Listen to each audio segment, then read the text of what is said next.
Hai Nover semuanya, kembali di channel Anomali, wadah di mana horor dan supernatural bertemu menjadi spiritual. Sering teman-teman mendengar kayak bahwa awas indigo itu kutukan, awas indigo itu setan, atau awas indigo itu transaksi, lu minta jin dan iblis sehingga lu membayar harganya. Nah, bagaimana jika tidak manusia yang memulai duluan? Bagaimana jika iblis duluan yang investasi di manusia tertentu yang tiba-tiba bentuknya orang itu bisa menjadi indigo? Di video kali ini kami akan bercerita dua kisah klien kami yang berbeda mengenai anak yang sudah menjadi prospek investasi iblis. Dan mungkin dari sinilah orang-orang yang sering bilang, awas indigo kutukan itu berasal. Gimana kisahnya? Stay tune.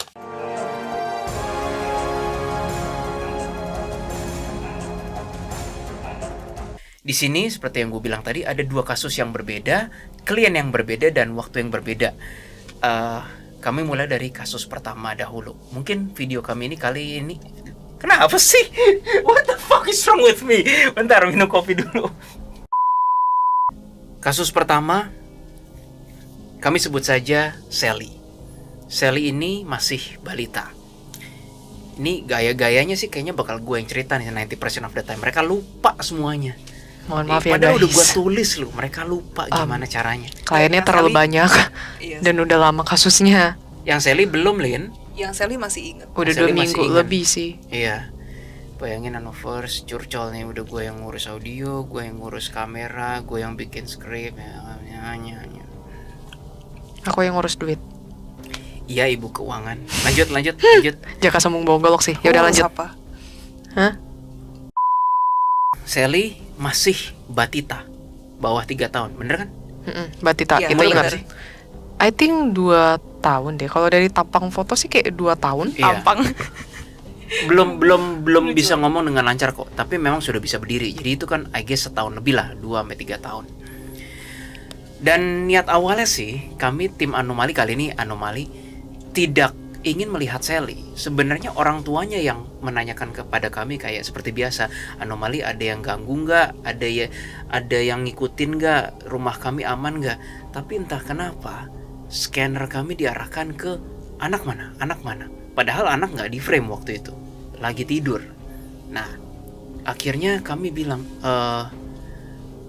Pak, Bu, boleh nggak kita ngelihat anak? Soalnya pertanyaannya Bapak sama Ibu kan nanya ada yang gangguin atau enggak. Tapi kok kami Anomali scanner radarnya diarahkan ke anak terus, kayak boleh nggak lihat kondisi anak? Akhirnya pakai laptop segede-gede gitu, dia diarahin, nggak tahu lah, kami nggak ingat pakai laptop atau handphone, diarahin ke anak yang lagi tidur. Pakai handphone kayaknya. Terus dia kayak videoin dulu, terus dia balik lagi ke tempat gitu. Jadi Ya. dia kasih ke kita videonya lewat Telegram. Nah, akhirnya lihatlah kami video anaknya yang bernama Sally. Silakan. Dan beserta dengan kamarnya. Jadi ya kami minta tolong ngeliat anaknya. Dan ternyata anaknya ada di dalam kamar. Dan di situ ya seperti biasa lah ya, kamar ada ranjang. Terus ada kayak boneka-boneka gitu. Dan ada yang aneh gitu di ranjangnya. Aku melihat ada sosok iblis yang ada di atas ranjangnya. Jadi ini ranjang, ini ranjang, gimana ya? Ini ranjang, iblisnya berdiri di sini. Gitu. Dia berdirinya di sudut deket tembok. Kebetulan emang ranjangnya posisinya emang agak nyudut ke tembok. Dan perlu nggak aku bilang cerita? Maksudnya dia di situ ngapain gitu? Boleh. Atau ntar aja? Boleh. Go. Udah sini aja. Dan waktu kami radar, ternyata dia ngincer sang anak. Ya walaupun ada juga sih kena ke mamanya. Jadi mamanya tuh katanya belakangan kayak paranoid. Paranoid. Mimpinya nggak enak terus. Mimpinya nggak enak, pikirannya negatif gitu, bawaannya pokoknya gitu. Nah, tapi yang pertama kali dan yang benar-benar kerasa, Demon itu ada di situ untuk prospek ke anak ini. Coba lanjut, Kawil atau Aileen? Mau ke moto Kakak Lin. Rawil. Oke. Mungkin aku jelasin karakter anaknya aja kali ya. Iya, Yaudah. boleh. Kamu dulu deh. Hmm? Kamu dulu aja. Ya, karakter anaknya. Oke. Nah, lanjut aku coba ngecek karakter anak. Anaknya sebenarnya mungkin apa ya, karena ngomongnya belum terlalu lancar juga, jadi lebih cenderung untuk emosi. Dan menurut pengakuan orang tuanya sih kadang bisa mukul anak lain ketika lagi main gitu kan. Nah, terus aku dapat abstraknya, intinya si anak ini memang harus diajarkan dan dididik mana yang benar dan yang mana salah. Nah, ditambah lagi juga anak ini lebih mikirin, lebih egosentris sih. Aku berasa anak ini bakal tumbuh dengan karakter yang egosentris. Dari kecil memang bisa terlihat karakternya seperti apa, tapi memang menurut aku bisa berubah jika memang orang tuanya mendidik dengan baik sih. Jadi banyak faktor yang akan akan terlibat lah. Nah, balik lagi ke abstrak kalamnya, Abstrak kalamnya juga bilang sebagai seorang tua juga harus nunjukin gimana cara tindakan moral dan intinya moral dan tindakan yang benar di hadapan anaknya. Jangan sampai anak ini akhirnya tidak dididik dengan baik dan alhasil egosentris dan bisa menyakiti orang. Gitu. Ternyata setelah gue lihat si Sally ini dia indigo guys. Nah, sebelum lebih jauh mungkin teman-teman pada berdebat nih. Memang indigo simpang siur banyak penjelasannya, and indigo bukan dunia saintifik. Jadi nggak ada gunanya kita berdebat. Tetapi sebut saja si Sally ini indigo humanis, bukan indigo interdimensional yang bisa melihat vision makhluk halus, bukan ke arah situ. Gue melihat Sally ini dia indigo humanis, dia tuh bisa melihat orang, dia bisa mengamati mana yang bohong. Mau nambahin ya, mana yang bohong, mana yang enggak, dan bisa mengetahui niat dan isi hati orang. Kamu mau nambahin apa? Dan dikonfirm juga sama mamanya. Jadi kalau dia tuh ketemu sama, dia manggilnya kalau tante tuh auntie gitu. Iya, aku nggak suka sama auntie ini gitu. Tapi dia nggak bisa ngejelasin karena kan masih terlalu kecil gitu. Tapi kalau mau dipeluk apa gimana, dia bisa nggak suka gitu. Nggak semua orang, tapi nggak semua orang, tapi beberapa orang. Dan biasa kan kalau anak kecil itu kan bisa kayak nggak konsisten kan, kayak hari ini mau besok bisa nggak mau, kayak besok lagi bisa mau lagi. Nah kalau ini udah berkali-kali ketemu onti itu tapi kayak selalu dia tuh tatapannya kayak nggak suka dan nggak mau terus sama si onti itu. Sebaliknya dia dipeluk sama orang lain yang mungkin menurut dia itu baik gitu, dia mau gitu. Dia udah bisa milih-milih orang lah, maksudnya kata mamanya. Dan mungkin teman-teman bertanya kayak di mana letak iblisnya investasi di Sally ini? First of all, mungkin Anovers bilang bahwa itu normal, anak-anak seperti itu kok Batita, ada mau sama orang A, nggak mau sama orang B ya. Memang there is no way kami bisa membuktikan bahwa si Sally ini indigo humanis.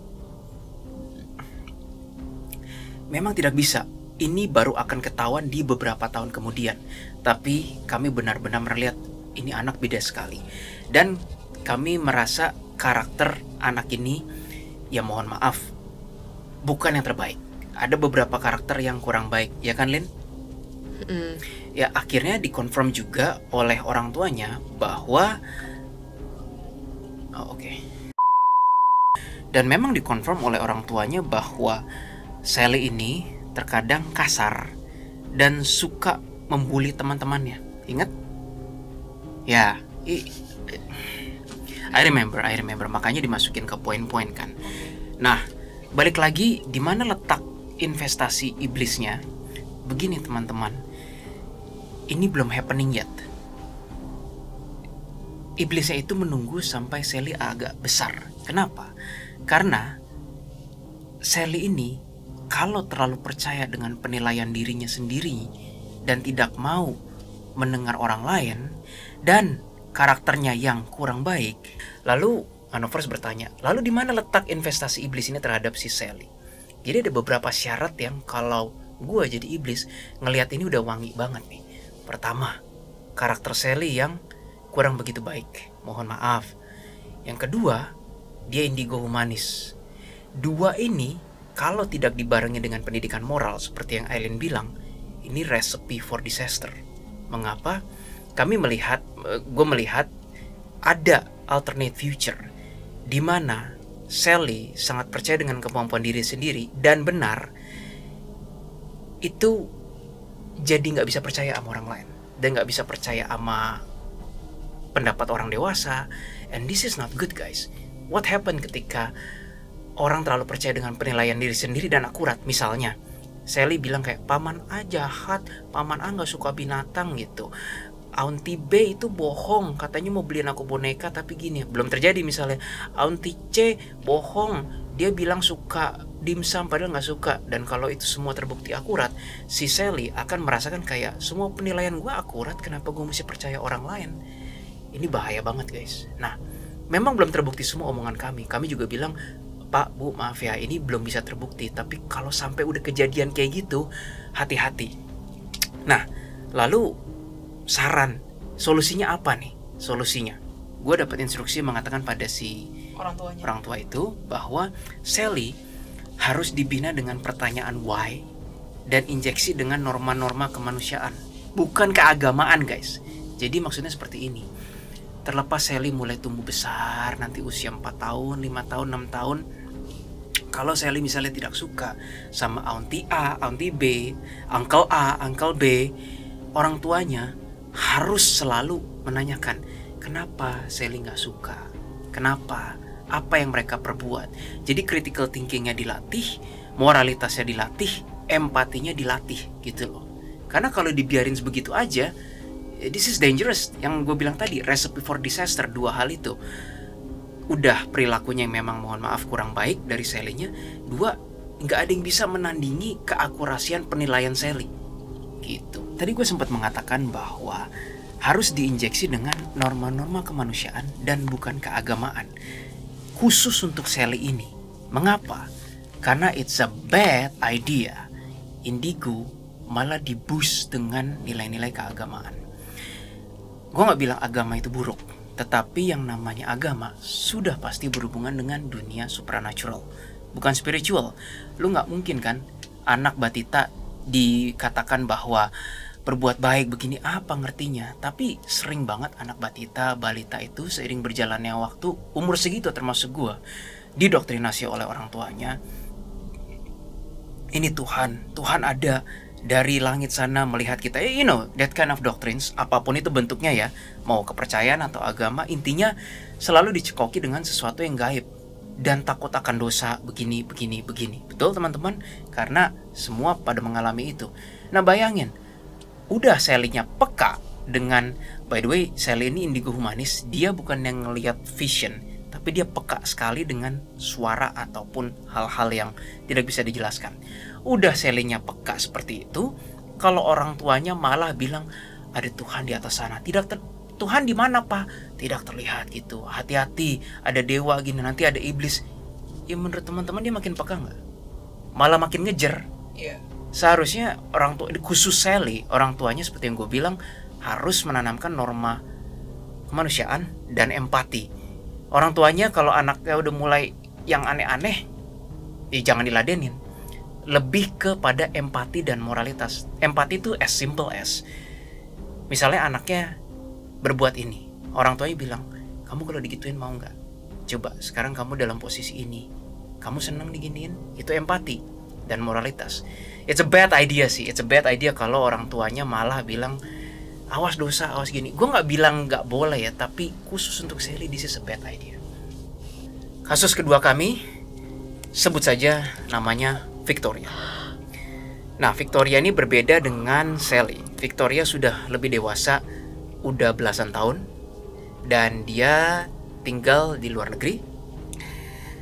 Anak ini begitu peka dan bisa meramal masa depan sampai batas tertentu.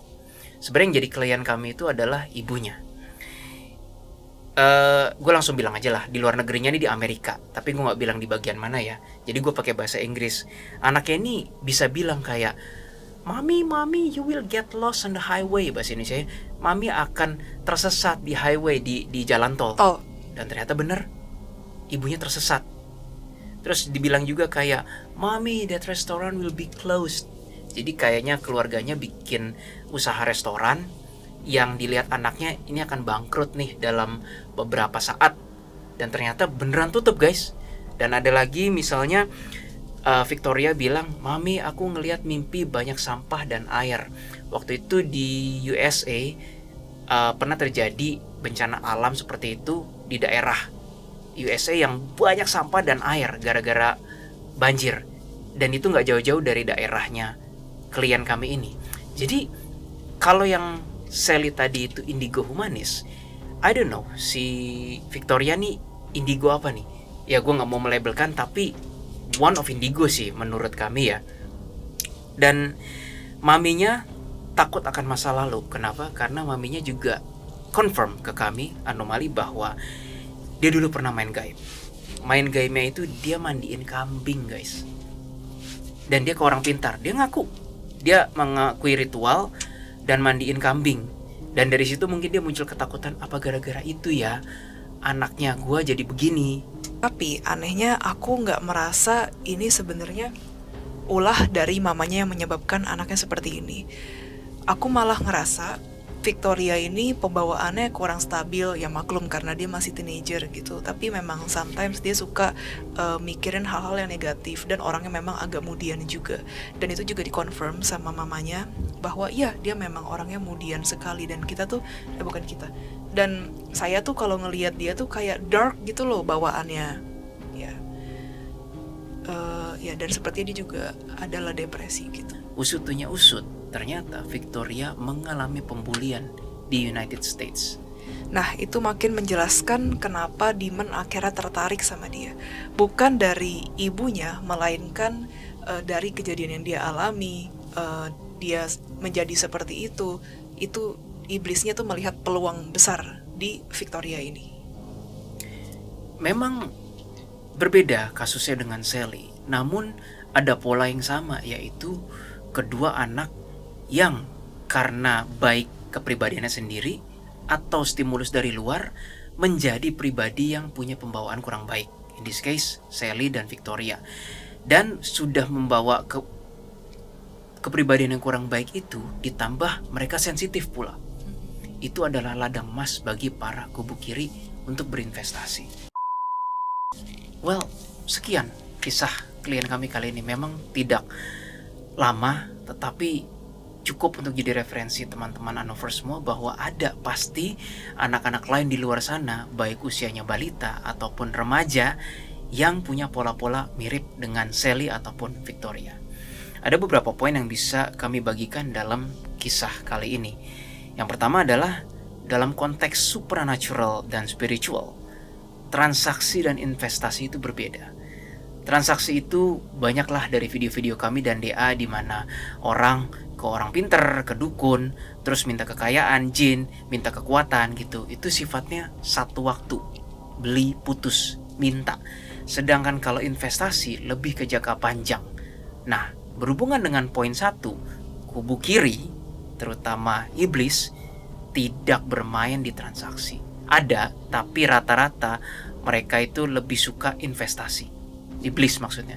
Ada yang kesel barusan, kayak aku dengar ada demon mana gitu di luar dari rumah ini, terus kayak kayak gitu, teriak kayak gitu. Terus dia teriak apa lagi? Ini live nih, maksudnya unscripted. Iya benar-benar kayak begitu. Iya. Kayak berasa mungkin ada salah satu rahasianya yang nggak sengaja kebongkar gitu dari episode ini sih aku rasa.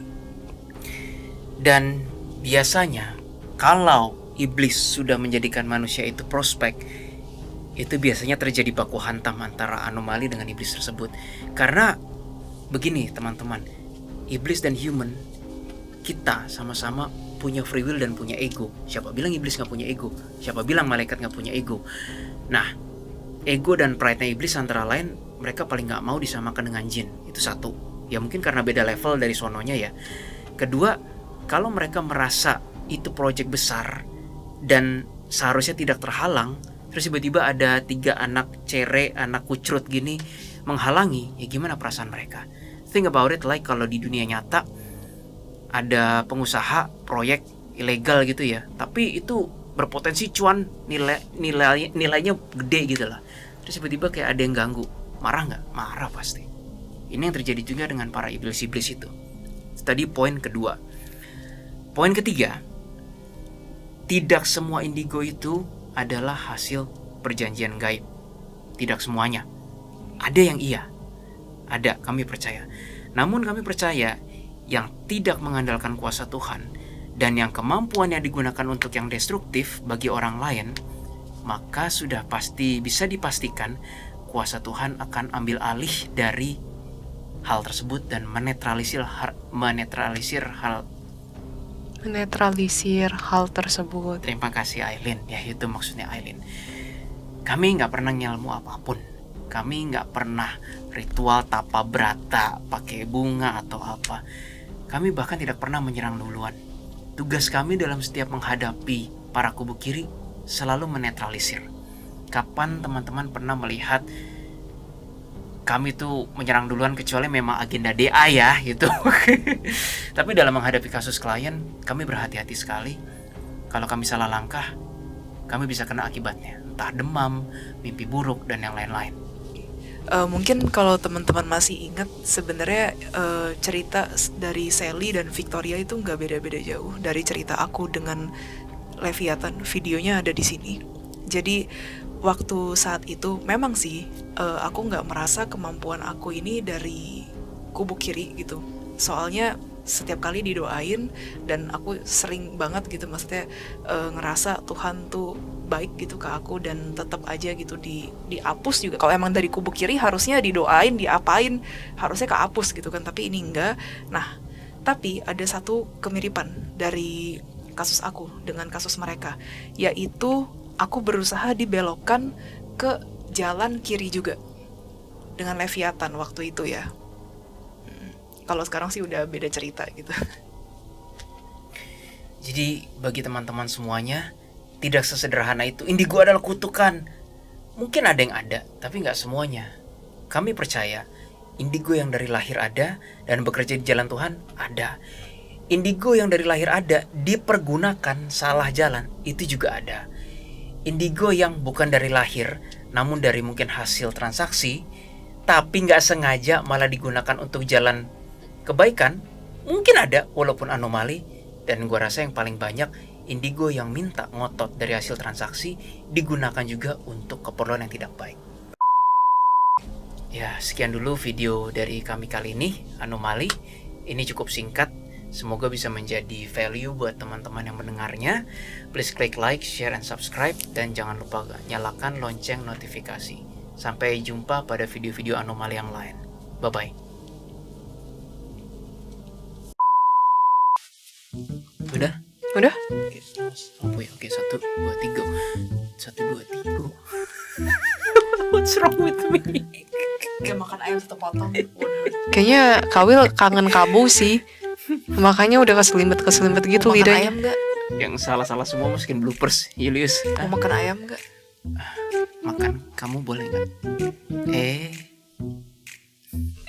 Ambil ayam.